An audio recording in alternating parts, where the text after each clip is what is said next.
प्रिय विद्यार्थियों, मैं डॉक्टर उषा नागर, सहआचार्य संस्कृत बाबू शुभराम राजकीय कला महाविद्यालय अलवर।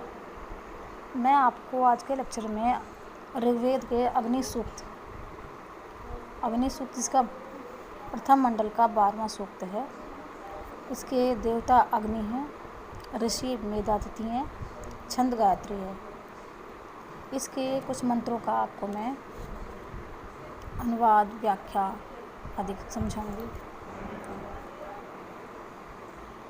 अग्नि सूक्त का प्रथम मंत्र है अग्निम दूतम प्रणीमहे होतारम विश्ववेदसम अस्य संज्ञस्य सुकृतम।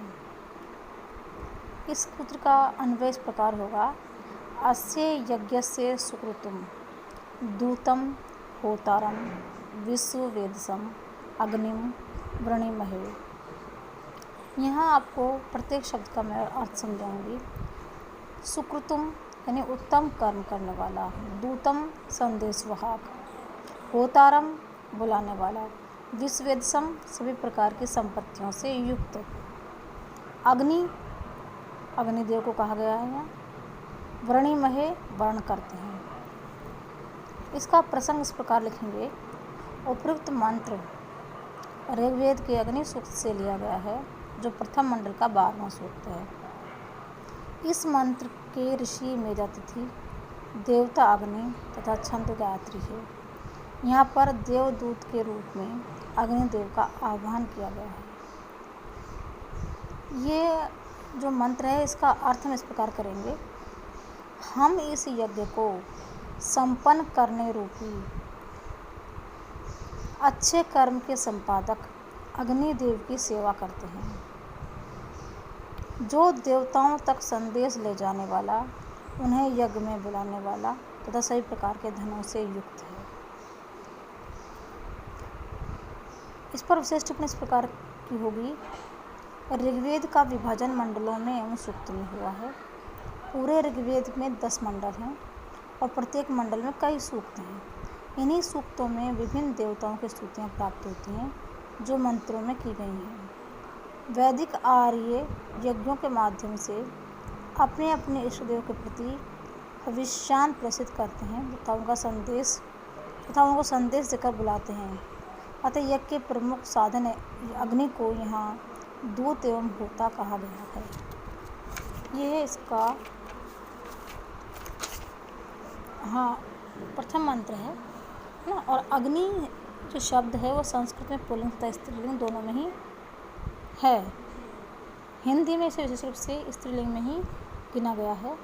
अतः हिंदी में अनुवाद कर समय इसे अग्निदेव के रूप में लिया जा तो सुविधा हो जाती है, क्योंकि फिर हिंदी में क्रिया एवं विशेषण भी पुल्लिंग के तुल्य ही प्रयुक्त हो जाएंगे। यहाँ पर अग्नि का आशय यज्ञ वेदी में प्रज्वलित की जाने वाली अग्नि से है। इस मंत्र में अग्निदेव के लिए विश्ववेदसम विशेषण आया है। विश्व यानी संपूर्ण और वेदस यानी धन, यानी संपूर्ण संपत्ति एवं धनों से युक्त। निरुक्त में मग आदि धन के 28 नामों में वेदसम शब्द भी आता है। इसका आशय यह है कि अग्नि के उपयोग से अनेक विध धन प्राप्त होते हैं। अग्नि को सुकृतुम कहा गया है।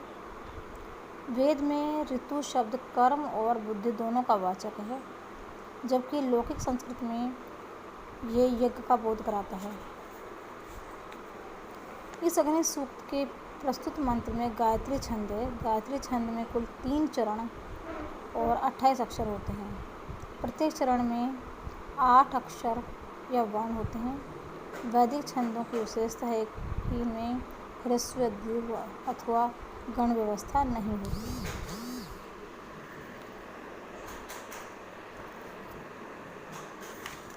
अब हम ऋग्वेद की जो अग्नि सूक्त है, वो जो प्रथम मंडल का 12वां सूक्त है, उसके दूसरे मंत्र की हम व्याख्या करते हैं। दूसरा मंत्र इस प्रकार है, अग्निम अग्निम हविमभि सदा हवंत विश्वपतिम हव्यवहाहम पुरुप्रियम। अन्वय का इस प्रकार होगा, विश्वपतिम हव्यवहां पुरुप्रियं अग्निम अग्निम हविभिः सदा हवन्तः। इसके शब्दार्थ इस प्रकार बताती हूँ आपको मैं। शब्दार्थ हैं विश्वपतिम मतलब प्रजापालक, हव्यवहम आहुतियों को ले जाने वाला, पुरुप्रियम बहुतों के प्रेम का पात्र, अग्निम अग्निम प्रत्येक अग्नि को, हविम अभी का मतलब बुलाने वाले मंत्रों के द्वारा, सदा बारंबार हवंत बुलाते रहते हैं। प्रस्तुत मंत्र जो है उसका प्रसंग इस प्रकार से है। प्रस्तुत ऋचा ऋग्वेद के प्रथम मंडल के बारे में अग्नि सूक्त से उद्धृत की गई है, जिसके मंत्र दृष्टा ऋषि काणु मेधातिथि तथा देवता अग्नि हैं। गायत्री छंद में प्राप्त होने वाले इस मंत्र में कवि मेधातिथि अग्निदेव की प्रशंसा करते हुए उनके विविध विशेषणों द्वारा स्तुति करते हैं। अर्थ इसका इस प्रकार कहा जाएगा। यजमान अर्थात यज्ञ करने वाले प्रजापालक, हवि को देवताओं के पास ले जाने वाले, अनेकों के प्रिय अग्निदेव का मंत्रों द्वारा निरंतर आह्वान करते हैं। इस मंत्र में अग्निदेव के लिए 3 विशेषण प्रयुक्त हैं। पहला है विश्वपति, दूसरा है हव्यवाह, तीसरा है पुरुप्रिय।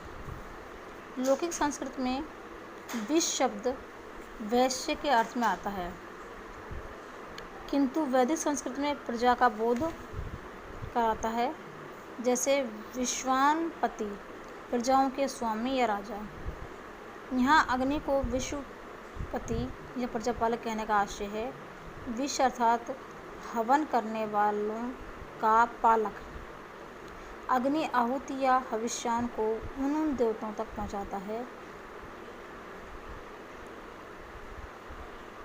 अतः वह हव्यवह या हविवह है। अग्नि को पुरुप्रिय कहने का अर्थ दोनों प्रकार से है। पुरु अर्थात बहुतों को, प्रिय ने अच्छा लगने वाला, अर्थात बहुत से देवों को अच्छा लगने वाला। आहुति प्राप्त कर सभी देव प्रसन्न हो जाते हैं, अतः अग्नि उन सब का प्रिय है। बहुत से यजमानों या भक्तों का प्रिय, क्योंकि अग्निदेव अपने उपासकों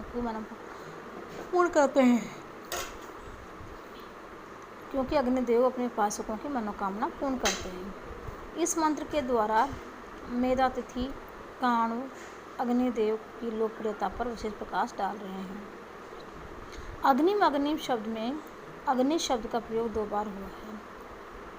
विप्सा में द्विरुक्ति होती है।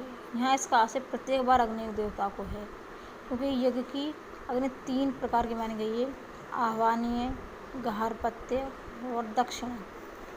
हविम भी वैदिक रूप है, बुलाने वाले अथा आह्वान मंत्रों को हविम कहते हैं।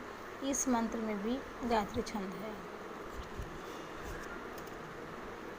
अब इसका जो तृतीय मंत्र है वो इस प्रकार है।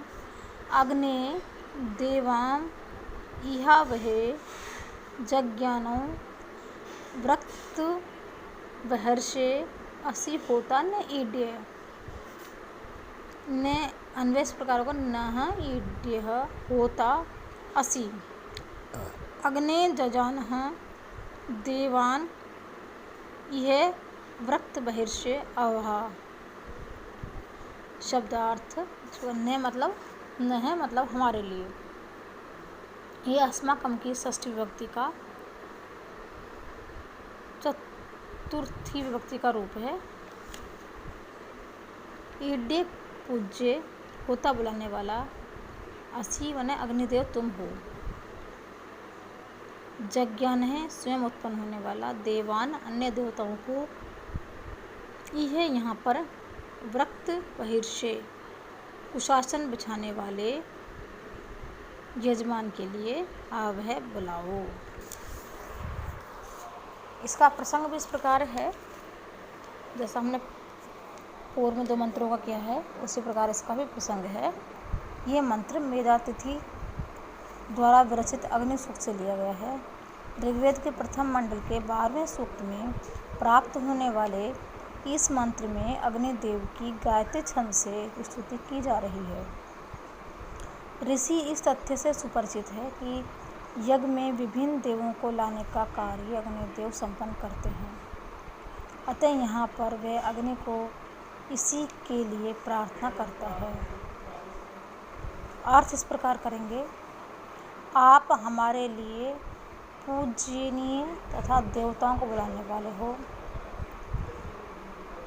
जैसे कि मंत्र में लिखा गया है कि ने ईड्य होता असी, यानी आप हमारे लिए ईड्य मन पूज्य, होता माने देवताओं को बुलाने वाले हो। अतः हे अग्निदेव,